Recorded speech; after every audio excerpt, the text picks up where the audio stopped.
Hello, everybody, from me and from Ricky, that is doing a catwalk. Um, I hope you are well. That was unexpected. I didn't expect it. As you can see, I've got a new look, which wasn't actually looked for. I just asked my mom to cut my fringe, and this is the result.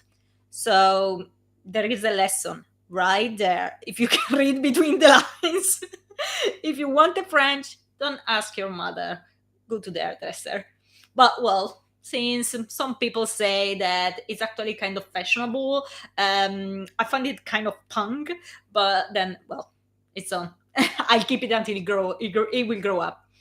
And yeah, we are here today to read two chapters tonight of About Harry, like every Thursday. I should probably mention that next week I'm gonna move this live on Friday because I've got some stuff to do. And like usual, I will upload this chapter on my website, which is www.scribblingaloud.wordpress.com. And well, I guess we can do a brief recap just to refresh our mind. So we left Harry and Ginny doing the shooting, which it went very well. At least it went very well for Ginny. Harry didn't like it at all, but it is done. He has done his best, and we find out another weakness of Harry. Actually, we find out that he is a very jealous kind of person, and he had a huge row with Ginny about a Quidditch player he is particularly jealous of. And yeah, a lot of his fears and insecurity came out from this argument, but Ginny, like usual, dealt with them egregiously. So yeah, they made up by the end of the chapter. And in the next one, we read some of Harry's letters. A Regina's one, which is one of her groupie that I really like, as you well know, and one of Bianca, which is a little girlfriend of James. So yeah, we left them there. Today they are gonna receive the pictures, and we will see what is gonna happen. So we will start with chapter 21.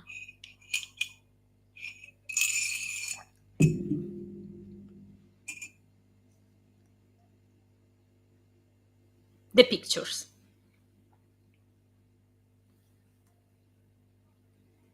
The next day, it was like being back to the pre interview days.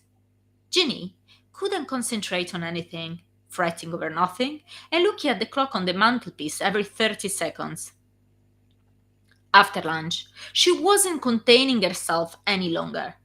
She said that she was going to her office to finish some work left undone, and Harry pretended to believe her in a quite convincing way.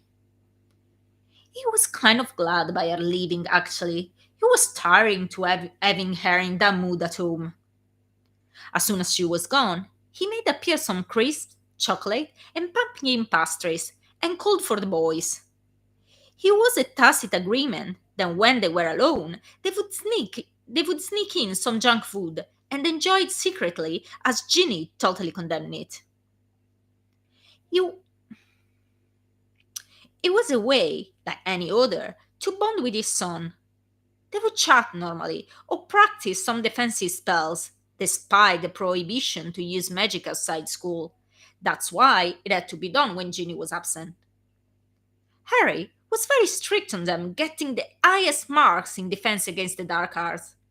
He wasn't as scrupulous with any other subject, being happy if they were doing just fine, but he didn't admit any slackness in his favorite one.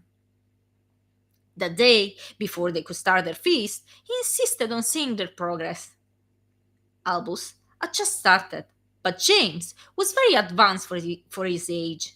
He was taking clandestine lessons from him since he had started Hogwarts. He liked it, Harry could see it clearly. It was something that united them and made James feel important and appreciated. He was also as talented as Albus with the broom, a natural. Harry, secretly, wished that James would follow his steps and become an arrow too, but never mentioned it. He didn't want James to be influenced, but he was training him in case he would decide to take that path. And as he was starting to grow out of childhood, the moment to train his body was getting close too. If all this awareness would have sprouted from nowhere and the popularity situation would have still been what it was before Christmas, Harry would have considered to take him with him to run and start a plan of workout. But he had to suspend everything for the moment. Therefore, he watched carefully while James showed what he learned, correcting and encouraging, happy to be able to spend some time with him for once without any surliness or bad moods. He taught him a new jinx, and they practiced it together while Albus was eyeing the pumpkin pastries longingly. Okay, enough for today, he said after an hour or so, slouching on the couch. You improved a lot. Well done. Let's eat now, he said with a grin, grasping some crisps and stuffing his mouth with them.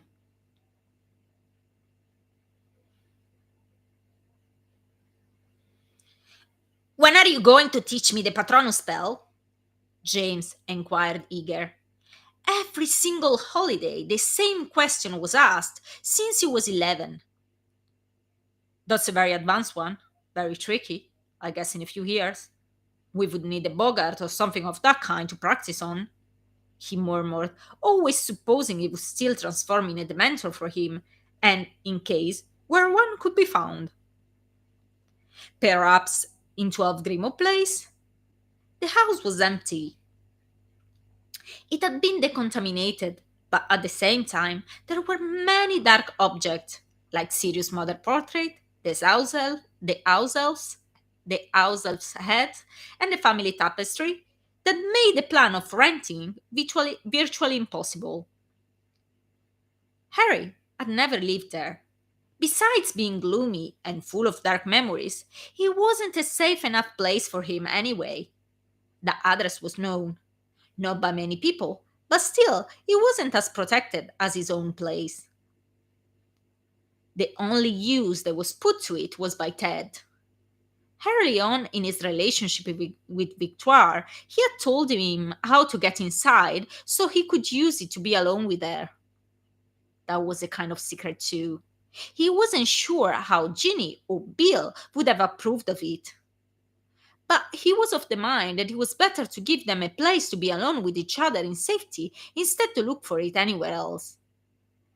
He had used it with Ginny too before they would get their own place, and he was glad he could make Ted as happy as he had been.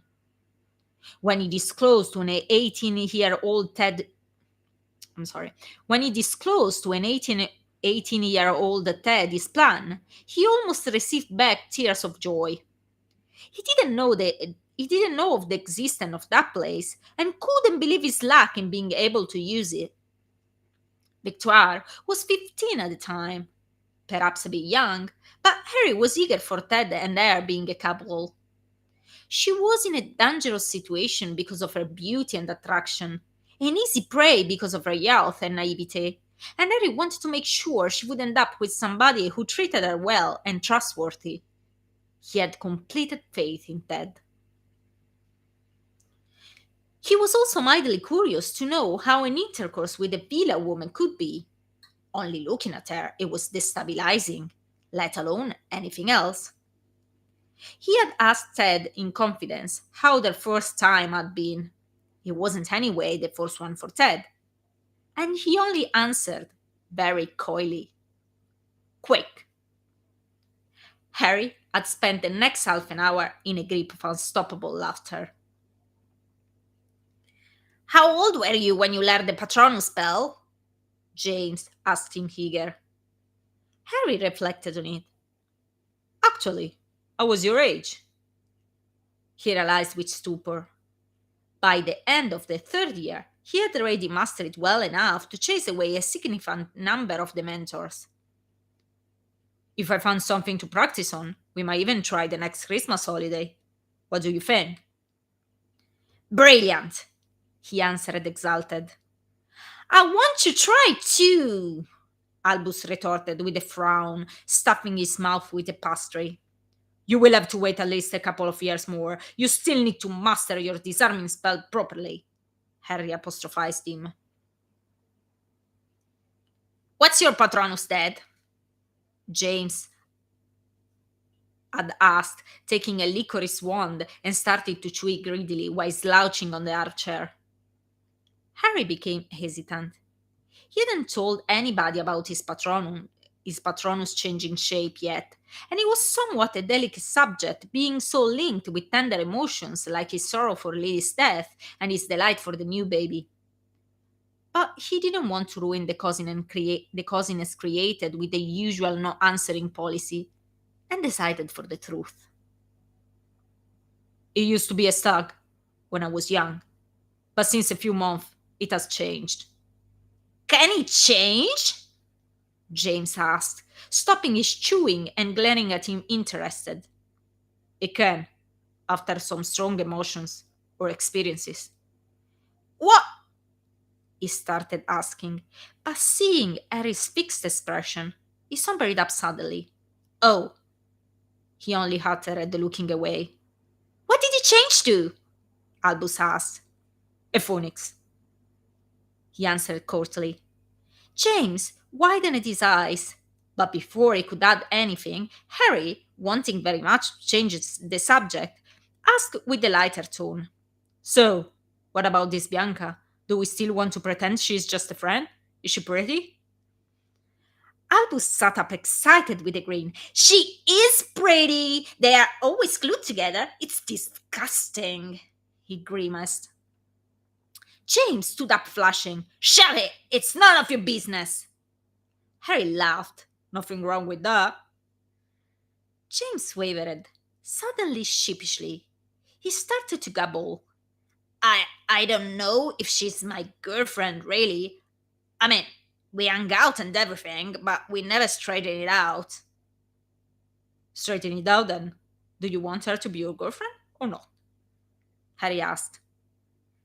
I like her, but I don't know, he said, confused and abashed. I've got a letter to send her anyway. No problem. We'll go to the post office at the first chance we get.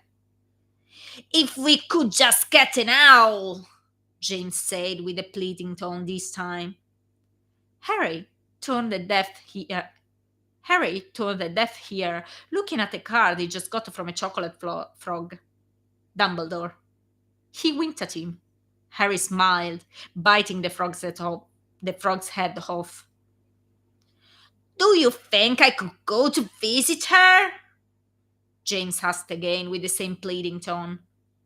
Sure, Harry answered, putting the card aside. Would you come too? James asked with a hint of sourness, lowering his gaze. Me? Why should I come?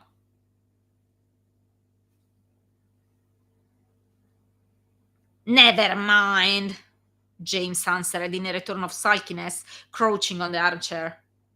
Look, James. Harry started in saying, not knowing exactly how to proceed, but feeling ready to unravel the matter that was hanging over their head. At that moment, they heard the door's lock click. It was Ginny back. All of them, in unison, stood up aloud. Albus stashed away, in a nick of time, his unfinished pastry under the leaves of the living room's plant. James hid his wand under the armchair cushion, and Harry, with a swift movement of his wand, made disappear all the food.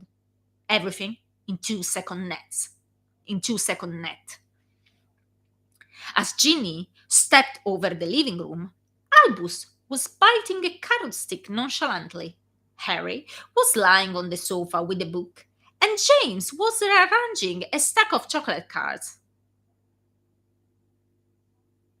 All of them in an appearance of calm and unconcern, while their hearts were pounding so fast and so loudly that it was possible almost to hear a steady buzzing. Hi, Mom! The boys chirped sweetly as little angels. Hey, Ginny, everything okay at the office? Ginny didn't even answer, and for all the notice she took of them, they could have carried on undisturbed in their eating. She only took a brown big envelope from her handbag and showed it to Harry. "The pictures are come. I didn't open it yet. I want to do it with you," she said, all flustered, her cheeks glowing. Harry smiled. "Come here." She hastened to him, and, kneeling on the rug in front of the coffee table, opened reverentially the envelope. A note slipped outside. "Thank you very much for having chosen our magazine for your interview. The gold has been transferred to your Gringotts vault as stipulated in the contract. The magazine will be out by tomorrow, and you will find in the bag the best pictures taken. Margaret Skeeter." This was written in a very flourishing, womanly handwriting, and just underneath, in a more uneven one, "You two look gorgeous. Harry, marry me. Many kisses to Ginny, and see ya, Bernard." Harry and Ginny chuckled, while James and Albus had sat close to her reading the note. "Who's Bernard?" "The photographer," Ginny answered, still chuckling. "Is he a guy?" Albus asked, confused. "Yes, he's a guy." Albus opened his mouth to speak, but no sound came out. He read the note again, and then shrugged his shoulders, unperturbed, and fixed instead his attention on the elegant packet inside it. The pictures were wrapped in a shiny silky fabric, knotted with a thin black ribbon. While Ginny was unraveling the precious parcel with a worshipping expression, Harry took the note and read it again. Money was mentioned, together with the contract. He didn't even know there was a contract, neither he knew that he was going to be paid. He had left the whole thing in Ginny's hands and hadn't bothered with the details. He promised himself to inquire in the matter. Not that it was very important to him, but he was nevertheless curious to know. In the meantime, Ginny had emitted a shriek of delight. The fourth image of the stack was one of the two of them, a very beautiful, shiny black and white picture. It was a profile. Harry was hugging Ginny from behind. He was leaning his head to kiss her shoulder. Their fingers were interlinking on her protuberant belly, and she was smiling sweetly. "This is beautiful! We'll frame it!" she said, excitement sprouting from every pore. "Don't you think it's beautiful?" she asked, turning to him, her eyes twinkling. "Yes, it is," he said, kissing her head. "Let's see the others." With a reverential hand, she took the next one, and another shriek left her mouth. In this one, they were looking both at the camera. They were sitting, one in front of each other, Ginny between Harry's legs, forehead touching. "I love this one too! It's gorgeous, isn't it? Do you like it? We'll frame this one too." Harry laughed, amused by her enthusiasm, and promised her they could frame all of them if she wanted to. The next one was a close-up of their face kissing quite passionately and then looking in the camera. The colors were just spectacular. Harry's green eyes and Ginny's cold ones were really piercing, and the contrast of their skin, one olive and the other one almost white, enlightened the effect. There were many others.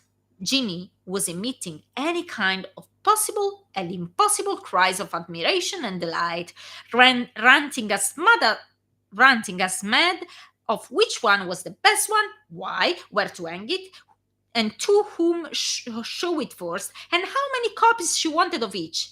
All these shaking Harry's arm enthusiastically and asking question after question without giving him the time to reply with more than a vague sound. Meanwhile, the kids were studying them in silence with a critic glance. "You look beautiful, Mom." Hello, Marco. Don't worry about being late. You look beautiful, Mom, James said in admiration when Ginny solo once followed. Ginny was chuffed to bits. Thank you, sweetie, she burst out as she threw her arms around his neck, trying to kiss him, to which he responded with a real fight, flushing furiously and muttering indistinctly some gibberish in which the only distinguishable words were "Mom" and "Stop it." Then there is once appeared under the eyes of an overexcited Ginny that, though, declined in a complete silence looking at them. Harry didn't know how to interpret it. They had many families one around the house, but mostly taken by relatives or friends. He thought to be normally photogenic, not in any way extraordinary so, but just normal. He had, however, never got any professional pictures taken. He threw a glance over them while Ginny was slowly unraveling and springing them on the table. They looked okay to him, slightly embarrassing, but otherwise good pictures, under his profane point of view. So then, why this silence? There were at least 10 of them, all different, half length, full length, a close up of his face where his scar was even too visible. There was even the one with the puppy dragon. But then, no sound coming from Ginny, literally opposite from her previous behavior. Harry decided to break it. He cleared his throat. They seem okay. What do you think? He said hesitantly. She took a new one and stared at it. Harry, they are. She stopped speaking, lying slowly, together with the others on the table, not taking her eyes from it. They are what, for God's sake? As she got the one just after, she emitted a dim sound very similar to a gasp. Harry frowned. The scar is too visible in this one, too, he said steadily. But then he caught Ginny's expression. With her fingers, she was touching her lips softly, looking at the picture transfixed. Then she raised her gaze to him and quickly averted it, pink, spreading on her face like gunpowder. In a fulguration, finally, Harry understood the meaning of her silence. Clearing his voice again, he said, James, didn't you have a letter to send? James, who, after Ginny's attack, had retreated to the armchair followed by Albus, brought back his attention to them. Yeah, why? Go to Diagon Alley with your brother. It's a nice day. You can have a walk there. What nice day! It's pouring down outside, and the post office is closed on Sunday, and you said we are not allowed to go by ourselves. Shit, a shit. He was racking his brain furiously when Ginny, still looking mesmerized at the picture, said, Didn't George mention that he had a new product to show them? You know, that exploding thingy. Huh? What? Ah, yeah, true, Harry said, taking the hint and shooting into the kitchen. He threw a bunch of powder in the fire, in the haze knocking off the wall vase. He stuck his head in the green flames and shouted George's address. George was sitting at his table in his underwear, smashing what it looked like mini bowling ball with a pounder. He noticed Harry's head in the fire and greeted him. Hey, Harry, what's up? Harry, very aware that on the other side of the fire the kids could hear everything he said, answered, fine. Didn't you tell me a few days ago that you had that exploding thingy to show to James and Albus? George looked perplexed. What exploding thingy? Harry tried to convey his meaning through his eyes and punctuating every word. You know, the exploding thingy that you wanted to show them until at least. He looked at the clock on the wall. 6 o'clock. A flash of understanding passed on George's face, at which he raised his eyes on the ceiling and snorted. Harry, I'm working here. If you want to get rid of your sons, hire a sodding babysitter. Harry hissed in an angry whisper. George, for fuck's sake, it's an emergency. Please, I beg you. Okay, all right. Only because you used an appropriate expression. He sniggered, but then added grumpily, But you owe me one. Great, he said cheerfully, returning to his normal tone of voice. I'll send them over. And I warn you they'll be back at the stroke of 6. I've planned for tonight. George bellowed, getting back to the table, mumbling under his voice. That's why I don't want any kids. Harry smiled and called out for James and Albus that ambled over him. James had his most resentful hair on. Don't go thinking I don't know what all this is about, and it's unfair, he said, frowning slightly disgusted and coy at the same time. Very well, replied Harry. Reason more to be glad to go to your uncle instead of staying here in your room that incidentally is just adjacent to ours. James, for mysterious reasons, seemed abruptly more willing to go, and stepped without any further resistance in the green flames, followed meekly by Albus with a confused expression brought by the sudden bustle. See you at 6, Harry said, waving his hand, his mind already in the next room, and enjoy yourself. As soon as they were vanished in the fireplace and the flame was back to his slow blazing, he rushed there, where Ginny was still sitting on the rug, admiring pictures. Harry leaned on her, saying playfully, taking the cue from the picture that made her gasp still in her hand, Right, shall I pour a jug of water over my head, or is fine as it is? Ginny smirked, looked once more at the picture, then at him. She decided for him in the end. And that was the end of chapter 21. Quite a long one.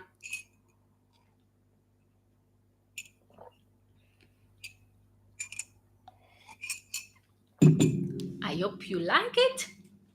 And I think we can carry on straight away for the second of the evening, which is going to be the last one. Only 2 for today's because they're long. So we have this chapter. There is a surprise in this chapter. I'm not going to spoil it. So, chapter 22nd, Soaked in Water.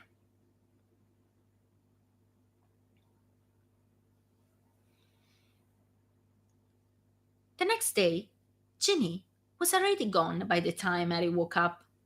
He lingered a bit too long, drinking his coffee sleepily. Monday morning were always the most difficult ones. Not to be late, instead of going like usual by walk, he opted for the quick flu powder. When he got out of the ministry fireplace, sensed immediately that something was different, but couldn't exactly put the finger on the motive. People were staring, but they were always staring. Some pointed at him, but they were always pointing at him. So then why seem so different?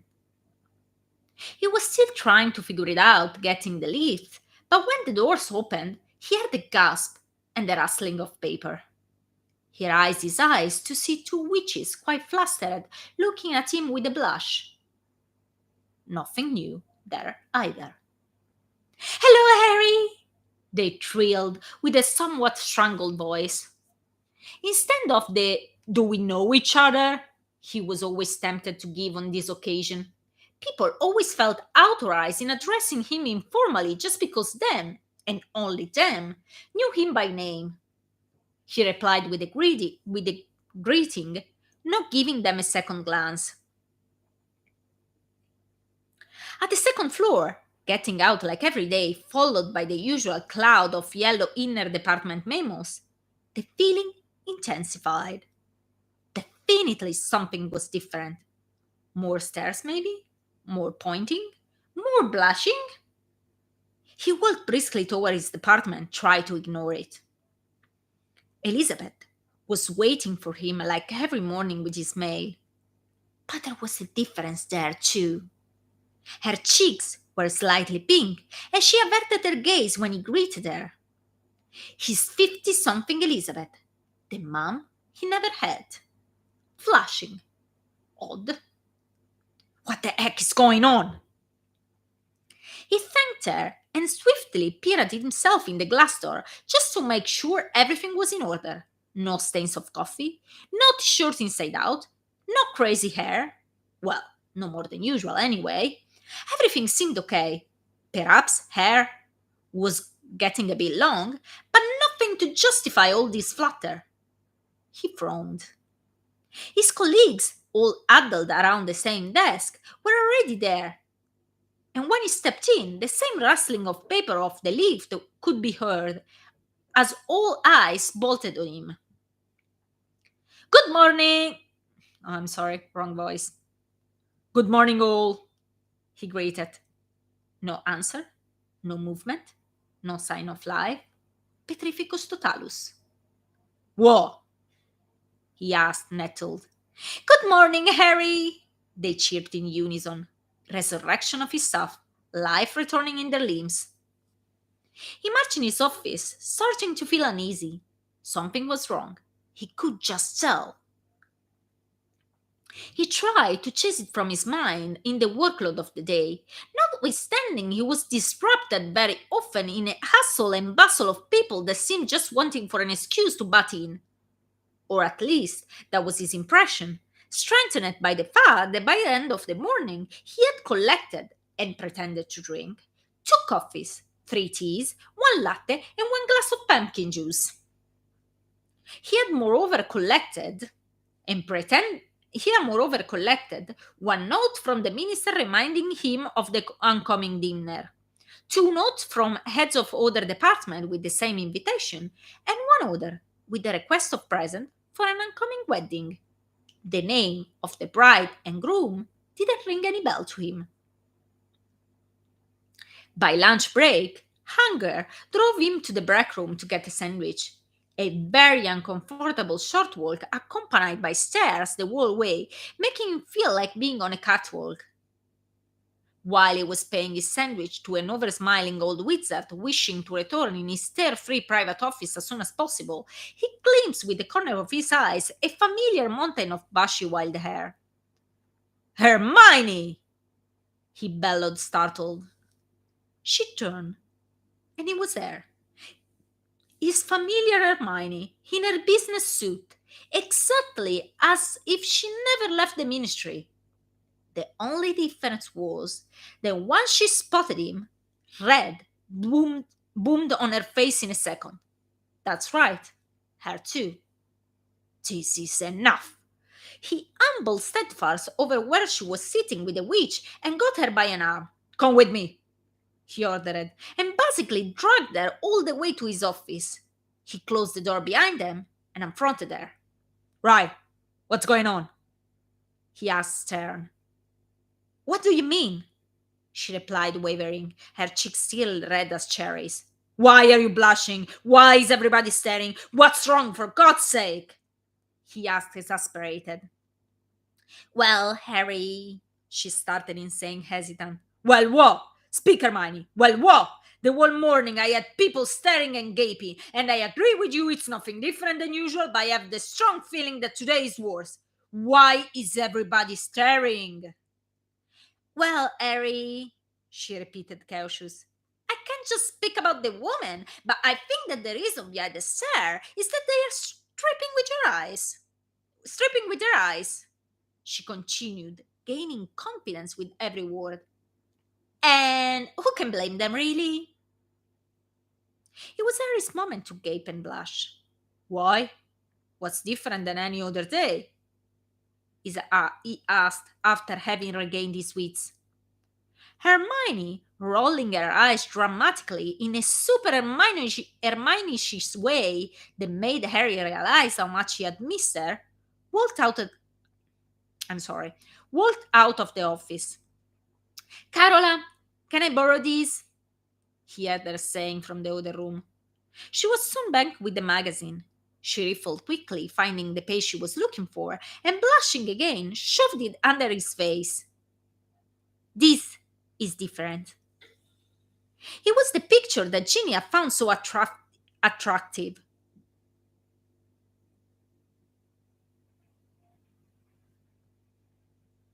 I'm sorry. Okay. It was the new edition of Witch Weekly, and Harry remembered suddenly the content of the note they received the day before. The picture was all in the tone of grey and blue, where his green eyes stood vividly by contrast. He was the one in which Bernard had soaked him with water. He was, in fact, looking in the camera with a somewhat disgruntled expression, throwing back with a hand his sopping hair, leaving his forehead bare. His white shirt was likewise wet and see-through. His skin shiny because of the water. He grabbed it from her hand to have a better look. It took a whole page. Harry was so embarrassed that he hoped a great hole would open under his feet, swallowing him full. Weren't only the ones with Ginny supposed to be printed? He was sure to have understood so. He wasn't exactly expecting a huge one of his own, not even decently dressed, taking a whole page to be included. He wouldn't have agreed otherwise. He looked panicking at the cover. They had chosen the black and white of the two of them. He took a breath of relief. At least Ginny would have been contented. He riffled again the magazine, finding the interview. He skipped it, just looking at the picture. There were several. The Ginny's ones were just stunning, and Harry embarrassed decreased enough in the thought how pleased she would have been. But he awakened in full force when he got to the page with the watery one. It was definitely the biggest. Shit! He exclaimed, slamming the magazine on the desk. Oh, Harry, you could have seen that coming, couldn't you? Hermione said bluntly. No, Hermione, honestly, I didn't, he said through clenched teeth, reproving himself harshly for his short sight. And anyway, I cannot see what's the big deal either. It's just a bloody picture. It's me. Those people see me every day. You saw me every day, he bellowed, irritated. Hermione sighed. Harry, you know I like to speak frankly, and I will stop now, despite everything. The fact that I saw you every day doesn't change anything. It's quite different. I'd like to remind you that anyway, a woman. Right, I keep forgetting it. And this is a picture that sparks something in woman. Still, the patronizing voice is if I'm a child. They see you in a different light. She got the magazine and finding the page, pointing at the picture. They see this. Which is just me, soaked in some sodding water, he bellowed, starting to feel enraged. If I wouldn't you, since you were a kid, sometimes I'd think you were being dumb on purpose. Hermione sighed, losing her patience. Look, I'll make the thing easier for you to understand, she said, closing her eyes and getting an air of deep concentration. Okay, all right, I got it, she said after a bit, reopening them. You know your groupies? Harry nodded. Pick one. Are you picturing her? Harry nodded again. You know that they are always basically naked, right? You are used to it. You see them every day. Harry nodded in agreement. Okay, now take one you choose. She has got a white t-shirt and a very skimpy kind of skirt. Harry nodded appreciatively, rather slowly. Now, get a bucket of water with your imagination and throw it on her. Harry gulped and nodded again, slightly quicker. The t-shirt gets very fitting and see-through over her breast, and the skirt is very adherent on her thighs. Harry didn't manage to nod. She hasn't got any bra on. Okay, I think you made your point, Harry interjected abruptly. Yes, I think so, Hermione said, her gaze on his trousers. Compose yourself, she added primly. Hermione, for God's sake! Harry blurted out, embarrassed, turning and started to get deep breath, focalizing his mind on a different channel. When composure was regained and his mind free of the worries of the morning and half naked groupies, he started to wonder about Hermione's presence there. What are you doing here? Hermione leaned against the chair in front of his desk. I'm here as a private advisor for the minister. I'm going to work freelance as a political mediator between Romania and England. Sounds good, Harry said. Do you want to get lunch together? Hermione hesitated. I'd love to, but didn't you say that it's better for us not to see each other for a while? Well, we already saw each other. The damage is done for today, I guess. I want to know how you're getting on. And then he added cheekily, I'll keep myself dry, I promise. Hermione laughed heartily. Okay, all right, let's stay here though, she added, puffing and letting herself fall on the only tiny corner unoccupied by files on the sofa with a fatigued air. I got enough star I got enough staring for I'm sorry. I got enough staring too for today.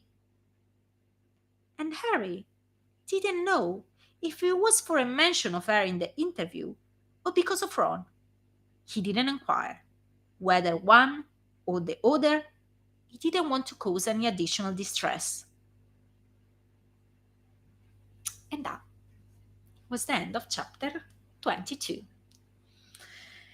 And I guess that's all for tonight because we still have 20 minutes, but the next chapter is very long because there is the interview.